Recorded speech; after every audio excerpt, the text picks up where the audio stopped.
Greater Faridabad, greenfield colony, सैनिक colony और HSVP सेक्टरों के बिल्डर्स केंद्रीय मंत्री कृष्ण पाल गुर्जर के कार्यालय पहुंचे। उन्होंने बताया कि सुप्रीम कोर्ट द्वारा गुरुग्राम को छोड़कर फरीदाबाद सहित अन्य जिलों में चौथी मंजिल निर्माण की अनुमति दिए जाने के बावजूद विभागीय पोर्टल करीब 35 दिनों से नहीं खुला है।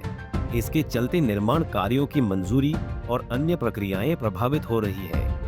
बिल्डर प्रतिनिधि आशीष गुप्ता ने बताया कि सुप्रीम कोर्ट के आदेश के बाद भी पोर्टल बंद होने से बिल्डर्स और प्रॉपर्टी मालिकों को काफी परेशानी का सामना करना पड़ रहा है। शिकायत मिलने पर कृष्ण पाल गुर्जर ने तुरंत संबंधित उच्च अधिकारियों से फोन पर बातचीत की और समस्या के जल्द समाधान के निर्देश दिए। उन्होंने कहा कि अगले 2 से 3 दिनों में पोर्टल खोल दिया जाएगा। देखिए, हम पूरे फरीदाबाद के जितने भी बिल्डर लॉबी के लोग हैं, ग्रेटर फरीदाबाद के, ग्रीनफील्ड के, सैनिक कॉलोनी के, हुड्डा सेक्टर के, सारे माननीय मंत्री जी के पास ये समस्या लेकर आए थे कि जब उच्च न्यायालय ने 27 अप्रैल को ये ऑर्डर क्लियर कर दिया था कि गुड़गांव को छोड़कर पूरे हरियाणा के अंदर नक्शे खुले हुए चौथी मंजिल के, उसके बाद भी 35 दिनों तक कोई भी पोर्टल के अंदर नक्शा पास नहीं हो रहा था। इस समस्या को लेकर आज हम माननीय मंत्री जी से मिले थे और आप सब लोगों के सामने ही मुझे बताने की आवश्यकता नहीं है, माननीय मंत्री जी ने इस समस्या का मौके पर ही निवारण कर दिया है। मैं पूरे फरीदाबाद के डीलर बिल्डर एसोसिएशन की तरफ से माननीय मंत्री जी का बहुत बहुत धन्यवाद करता हूँ। देखिए, डिपार्टमेंट की तरफ से जब नक्शे बंद हुए तो उसके बाद डिपार्टमेंट ने खोलने पर उसको जो है 35 दिन का टाइम लगा दिया, जबकि 35 दिन का समय बहुत लंबा समय है। तो उसी समस्या को लेकर हम आज माननीय मंत्री जी के पास आए थे। उन्होंने उच्च अधिकारी से बात करी है, मुझे लगता है 2-4 दिन के अंदर इसका निर्णय हो जाएगा। वहीं इस दौरान कृष्णपाल गुर्जर ने कांग्रेस पर हमला बोलते हुए कहा कि मोदी और नायब सैनी सरकार लोगों की समस्याओं पर तुरंत संज्ञान लेकर उनका समाधान करती है, जबकि कांग्रेस के शासनकाल में लोगों की फाइलें वर्षों तक लंबित रहती थी। NIT 3 क्षेत्र में अवैध धार्मिक स्थलों को हटाने की कार्रवाई पर कांग्रेस नेताओं द्वारा की जा रही राजनीति पर भी उन्होंने कड़ा रुख अपनाया। उन्होंने कहा कि सरकारी जमीनों पर अवैध कब्जा करने वालों के लिए फरीदाबाद में कोई जगह नहीं है, चाहे किसी भी धर्म का अवैध निर्माण क्यों न हो। यदि वह सड़क, आवागमन या विकास परियोजनाओं में बाधा बनेगा तो उसे हटाया जाएगा।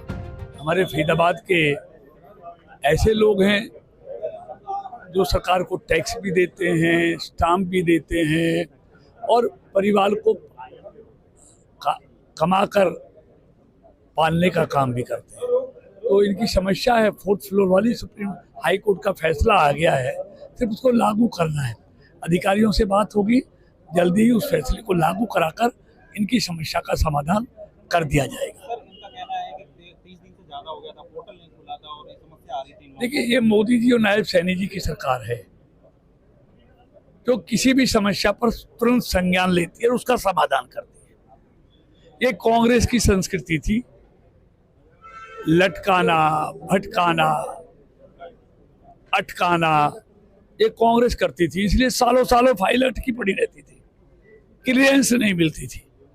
लेकिन ये मोदी जी की सरकार है, यहाँ नीयत भी साफ है, इसकी नीति भी साफ स्पष्ट है, इसलिए उसकी समय सीमा है आज।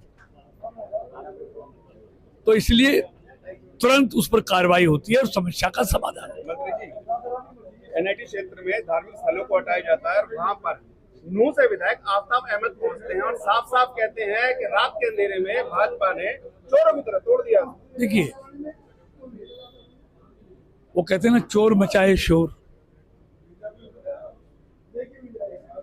ये मोदी और नायब सैनी जी की सरकार है, ना यहाँ कब्जे करने वालों के लिए जगह है, ना यहाँ अपराधियों के लिए जगह है। और सरकारी जमीनों पर अगर कोई जबरदस्ती कब्जे कराकर कोई किसी भी धर्म का व्यक्ति हो, अगर रास्तों को बाधित करेगा, आवागमन को बाधित करेगा और सरकार में आने वाली परियोजनाओं में रुकावट बनेगा, तो उन अवैध रुकावटों को निश्चित तौर पर, चाहे वो किसी भी धर्म का धार्मिक स्थल हो, पूजा स्थल हो, उसको, उस रुकावट को निश्चित तौर पर अवैध को हटाया जाएगा। उसमें कोई ड्रामा करे, कोई राजनीति करे। हमको शहर को सुंदर बनाना है, शहर की कनेक्टिविटी को बेहतर बनाना है। 65 सालों में इन्होंने सिर्फ रोडों पर कब्जे करवाए, सरकारी जमीनों पर कब्जे करवाए। और सरकार में अगर रैपिड मेट्रो लानी है फरीदाबाद में तो उसके लिए रास्ता चाहिए नहीं चाहिए? अगर हाईवे शहर के लिए कनेक्टिविटी के लिए बनाना है तो उसके लिए अवैध निर्माण हटने चाहिए नहीं हटने चाहिए? जिनको इस शहर से लगाव है, इस शहर से प्यार है, वो सब सरकार के साथ इस उचित फैसले में खड़े हैं। जिन्होंने फरीदाबाद के विकास में रुकावटें डाली, फरीदाबाद की विकास को रोका, आज जलन उनको हो रही है।